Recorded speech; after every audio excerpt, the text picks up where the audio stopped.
एक मुहतात अंदाजे के मुताबिक हमारे मुल्क में हर चौथे इंसान को सीने की जलन या फिर मैदे की तेजाबियत का मसला है। लोग इसके लिए मुख्तलिफ अद्वियात का इस्तेमाल करते हैं, लेकिन जैसे ही वो इन अद्वियात को छोड़ते हैं वापिस से सीने की जलन शुरू हो जाती है। अगर आप जानना चाहते हैं कि ऐसा क्यों होता है और इसका मुस्तकिल इलाज क्या है, तो इस वीडियो को एंड तक जरूर देखिएगा। अस्सलाम वालेकुम, मेरा नाम डॉक्टर फैजान अली है और आज की इस वीडियो में हम बात करेंगे सीने की जलन यानी कि हार्टबर्न की, जिसे मेडिकल में गर्ड यानी कि गैस्ट्रोइसोफेजियल रिफ्लक्स डिजीज भी कहा जाता है। इस वीडियो में हम बात करेंगे कि सीने में जलन होती क्यों है, वो कौन से फैक्टर्स हैं जो सीने में जलन की वजह बनते हैं, प्रेगनेंसी में सीने की जलन क्यों होती है और उसे कैसे कंट्रोल किया जा सकता है, वो कौन सी रोजमर्रा की आदतों में तब्दीलियां हैं जिनसे हम सीने की जलन को बगैर अद्वियात के रोक सकते हैं। अगर सीने में जलन बहुत अरसे तक रहे तो कौन कौन सी पेचीदगियां पैदा हो सकती हैं, और आखिर में हम बात करेंगे कि वो कौन से घरेलू टोटके हैं यानी कि होम रेमेडीज हैं जिनसे हम सीने की जलन को फौरन से ठीक कर सकते हैं। सीने में जलन होती क्यों है? जब हम खाना खाते हैं तो खाना हमारे मुंह से हमारी खुराक की नाली और उसके बाद हमारे मैदे में जाता है। हमारी खुराक की नाली और मैदे के दरमियान एक वेल्व होता है जिसे लोअर इसोफेजियल स्फिंक्टर कहते हैं। हमारे मैदे में एक तेज एसिड होता है जो कि खुराक को हजम करने में मदद करता है, और लोअर इसोफेजियल स्फिंक्टर का काम इस एसिड को हमारी खुराक की नाली में आने से रोकना है। कुछ लोगों में ये वेल्व कमजोर हो जाता है और हमारा जो मैदे का तेजाब है वो हमारी खुराक की नाली में आ जाता है, जिसकी वजह से सीने में जलन महसूस होती है। वो कौन से फैक्टर्स हैं जो सीने में जलन का सबब बनते हैं?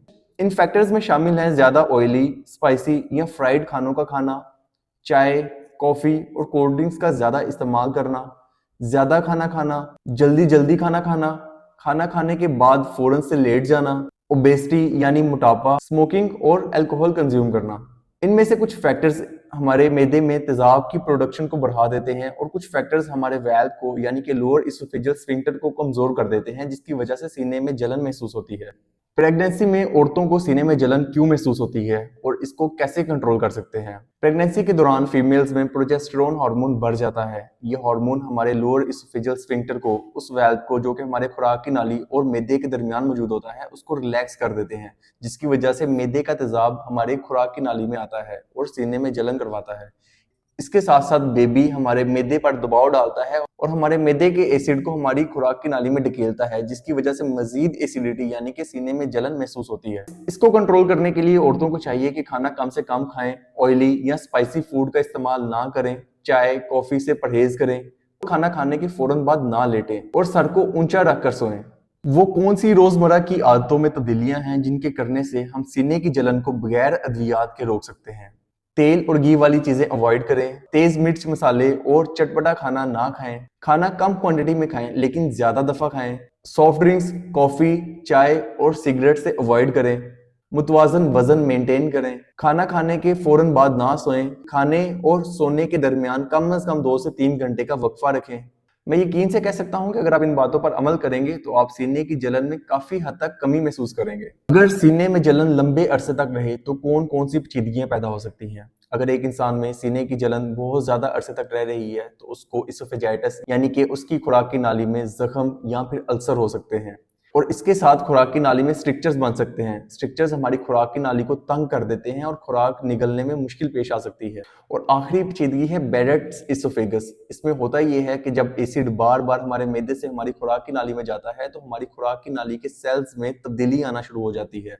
ये सेल्स की तब्दीली बाद में कैंसर की शक्ल भी इख्तियार कर सकती है। वो कौन से घरेलू टोटके या फिर होम रेमेडीज हैं जिनसे हम सीने की जलन को फौरन से कम कर सकते हैं? अगर किसी को सीने में जलन महसूस हो और वो इसको बगैर अद्वियात के ठीक करना चाहे तो उसे चाहिए कि ठंडे दूध या फिर ठंडे दही का इस्तेमाल करे, केला, तरबूज या खीरा खाए, नारियल का पानी पिए, ठंडा पानी पिए, सौंफ या फिर इलायची खाए।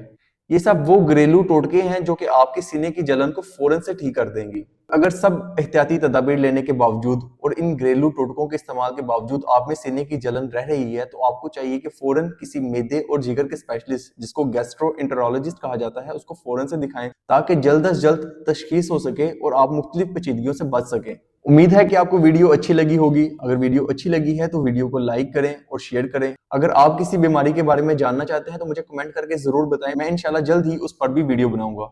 अपना और अपने प्यारों का ख्याल रखें। अल्लाह आपका और मेरा हामी नासिर हो। अल्लाह हाफिज।